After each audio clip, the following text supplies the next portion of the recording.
उपस्थित हमारे जितने भी कांग्रेस के सीनियर नेता हैं और प्लस सबसे खास आज इस समारोह में हमारे साथ जो जवाहर बाल मंच के छोटे छोटे बच्चे आए हैं, मैं उनको भी प्रणाम करना चाहूंगा। उन लोगों के लिए जोरदार तालियां। आज भारत को संविधान को स्वीकार करके आज पूरा 75 साल पूरा हो चुका है। जब 1947 में भारत देश को आजादी मिला तब अम्बेडकर जी को ये जिम्मेदारी दी गई थी कि संविधान की रचना आपको करना है, और इस संविधान को इतने खूबसूरत तरीके से अम्बेडकर जी ने रचा कि इसमें सभी वर्गों के लोगों को, चाहे वो अमीर हो, गरीब हो, किसी भी धर्म का हो, जाति का हो, उसमें कोई भेदभाव नहीं किया गया। उनको सभी को समान अधिकार दिया गया था। और उसी संविधान में right to equality, right to freedom, freedom of speech जैसी बातें भी लिखी गई थी। संविधान की परिभाषा अगर आप मुझसे पूछोगे तो मैं ये कहना चाहूंगा कि संविधान कानून और सिद्धांतों का एक ऐसा समूह है जिसमें किसी भी संगठन को, किसी भी व्यक्ति को एक ऐसा बुनियादी, एक मौलिक, एक ऐसा अधिकार दिया जाता है जिसमें उसकी शक्तियों का बखान किया जाता है, जिसमें वो क्या प्रतिक्रिया देगा किसी भी चीज के ऊपर, उस प्रतिक्रियाओं का बखान किया जाता है, उसके कर्तव्यों का बखान किया जाता है। तो इसी संविधान को जब हम सरल शब्दों में समझने की कोशिश करेंगे तो इसी संविधान के पहले पन्नों में आप देखोगे एक प्रियम्बल दिया जाता है, जो कि ये प्रोग्राम शुरू होने के पहले हमारे युवा कांग्रेस के अध्यक्ष दीक्षा जी ने हम सबको प्रियम्बल आज पढ़ाया। तो वो प्रियम्बल को अगर आप सरल शब्दों में पढ़ोगे, समझोगे, तो आपको पूरा संविधान समझ में आ जाएगा। किसी भी देश में जब हम व्यवस्था की स्थापना करना चाहते हैं तो संविधान को बुनियादी मूल भाव में रखा जाता है, और संविधान को मूल भाव में लाने के लिए हर संगठन को एक कानून बनाया जाता है। संगठन जो कानून बनाता है उसी कानून के आधार पर हम ये तय करते हैं कि जो कार्य हम कर रहे हैं, जो कार्य हमारे सामने हो रहा है, वो सही है या वो गलत है। हम सब जानते हैं कि पुराने भारत में छोटे छोटे राज्य हुआ करते थे। जो राजा महाराजा थे वो अपने हिसाब से अपने राज्य को चलाते थे, और उनको राज्य चलाने के लिए अब कुछ नियम बनाए जाते थे जो हम आज के डेट में उसको कानून कहते हैं। तो जब अंग्रेज भारत देश में आए तो अंग्रेजों ने सारे जितने भी छोटे छोटे देश थे उन सभी को इकट्ठा किया, और उसके बाद में सारे कानून का मुख्य उद्देश्य यह होता है कि न्याय मिले।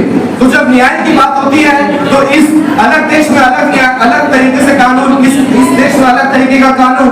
तो अंग्रेजों ने सारे कानून का कोडिफिकेशन किया और सबको मिला के इंडियन पीनल कोड 1860 में उन्होंने फाइनल ड्राफ्टिंग किया इंडियन पीनल कोड का, जो कि हमारे देश को आजादी मिलने के बाद हमने उसको लागू किया। ये इंडियन पीनल कोड क्या है? ये इंडियन पीनल कोड में जितने भी प्रकार के अपराध हैं वो सभी अपराध का बखान किया गया है, और ये इंडियन पीनल कोड किस प्रकार से काम करेगा, व्यवस्था किस प्रकार से होगी, जांच किस प्रकार से होगा, उसको सपोर्ट करने के लिए सीआरपीसी लॉ लाया गया, जिसको हम कहते हैं कोड ऑफ क्रिमिनल प्रोसीजर। ये 1862 में बनाया गया था, जिसको रिवाइज करके हमारे भारत में 1974 में इंप्लीमेंट किया गया। ठीक उसी प्रकार जब कोई क्राइम होता है, जब कोई गलत चीज होता है, तो उसमें कोर्ट में आपको प्रोसीजर के समय में, आपको कार्रवाई के समय में सबूत जमा करना होता है। तो कौन सा सबूत सही है, कौन सा सबूत गलत है, इसके लिए इंडियन एविडेंस एक्ट बनाया गया था, जिसका ड्राफ्टिंग सन 1872 में हुआ था, 1872, लेकिन उसको रिवाइज करके भारत सरकार द्वारा जो है इंप्लीमेंट किया गया 1976 में। अब ये सब तो ठीक है, इंडियन पीनल कोड था, सीआरपीसी था, इंडियन एविडेंस एक्ट था, लेकिन आपको मैं ये भी बताना चाहूंगा कि ये जो जितने भी कानून हैं, ये सारे के सारे कानून को आज नाम बदलकर उसको नया नाम दिया गया है। जो जुलाई 1 तारीख 2024 से भारत सरकार ने इंप्लीमेंट किया है, उसका नया नाम है भारतीय न्याय संहिता, भारतीय नागरिक सुरक्षा संहिता और भारतीय साक्ष्य अधिनियम। देखिए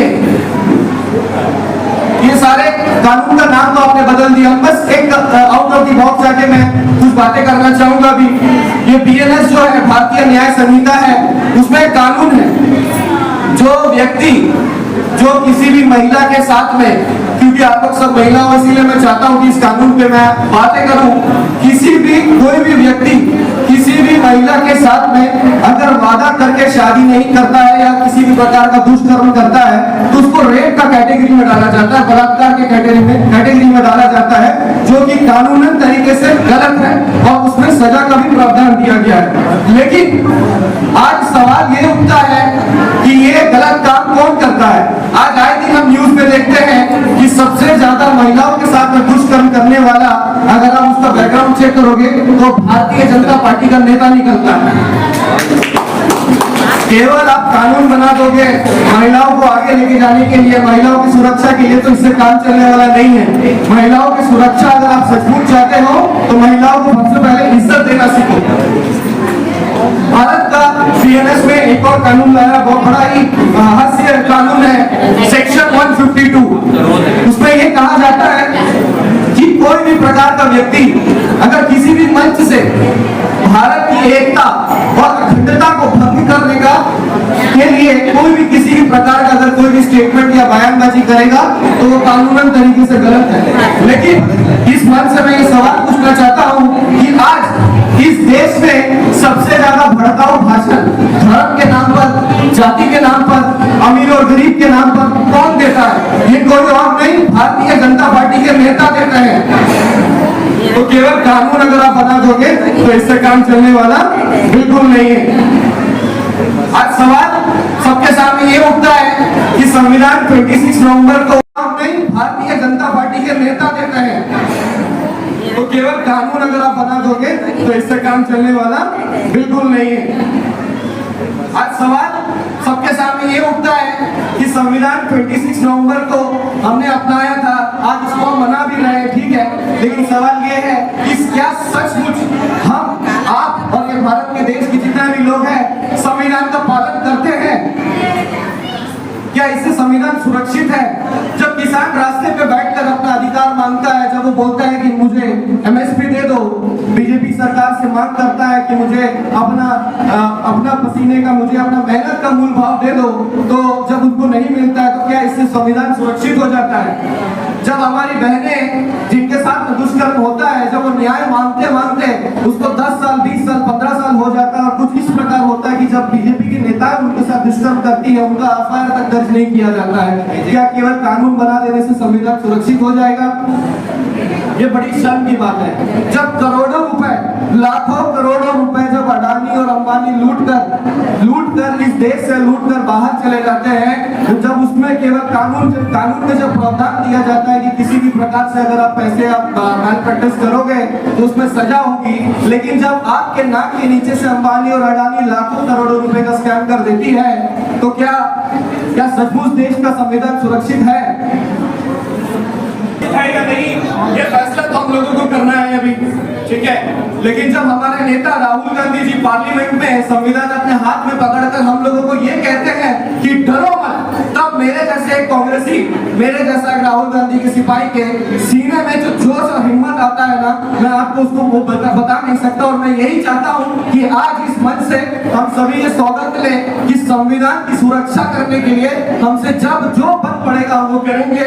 और इसीलिए हमारे नेता जब कहते हैं कि डरो मत, मैं उसी डरो मत के लिए एक 4 पंक्तियां मैं आप सबके सामने कहना चाहूंगा कि अगर खिलाफ होते हैं तो हो जाने दो, ये सब धुआं है, ये आसमान थोड़ी है, अगर लगेगी आग तो आएंगी कई घर सदमे, यहाँ केवल हमारा मकान थोड़ी है, जो हमारे मुख से निकले वही सदाकत है, हमारी मुंह में तुम्हारी जुबान थोड़ी है, माना कि दुश्मन भी कम नहीं है लेकिन हमारी तरह हथेली पर जान थोड़ी है। जो आज साहिल में मनसद है, खासकर मोदी जी और बीजेपी सरकार से मैं कहना चाहूंगा, जो आज साहिल में मनसद है वो कल नहीं होंगे। मोदी जी समझते हैं कि वो उस देश के राजा है, वो जो मन चाहे वही करेंगे, डिक्टेटरशिप चला रहे, डेमोक्रेसी, लोकतंत्र का गला घोटकर। तो मैं मोदी जी से यह कहना चाहूंगा कि जो आज साई में मसनद है वो कल नहीं होंगे, किराएदार हैं हम, किसी का जाती मकान थोड़ी है, सभी का खून शामिल है इस देश को बनाने में, चाहे हिंदू हो, मुसलमान हो, सिख हो, ईसाई हो। ये खासकर ये अधिकार हम लोगों को संविधान ने दिया है कि ये देश सबका है, हिंदू का, मुसलमान का, सिख का, ईसाई का, सबका बराबर है, सभी का खून शामिल है इस देश को बनाने में। हिंदू, मुस्लिम, सिख, ईसाई, किसी के बाप का हिंदुस्तान थोड़ी है। वंदे मातरम, भारत माता की जय, जय हिंद, जय